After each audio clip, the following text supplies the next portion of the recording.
রাস্তায় অনেক jam, first ক্লাসটা মিস হয়ে গেল। সকালে নাস্তা করছো? হ্যাঁ, হাতটা সবার সামনে না ধরলে হয় না, কেমন যেন লাগে। সরি।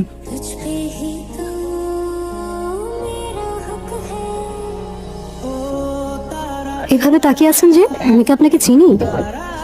কি হলো তোমার? তুমি করে বলছেন যে, আমাদের কি পরিচয় আছে? আপনি অজ্ঞান পার্টির লোক না তো, না? এভাবে ড্যাব ড্যাব করে তাকিয়ে থাকবেন না। আমার কিন্তু ভয় করছে, আমাকে অজ্ঞান করে কোনো লাভ নেই। ইরা, বাহ, আপনি তো দেখি আমার নামও জানেন। এত রাগ বাদ দাও না। সরি। ঠিক আছে, বাদ দিলাম, কিন্তু হাত না ধরলে সারা জীবন একসাথে পথ হাঁটবো কিভাবে?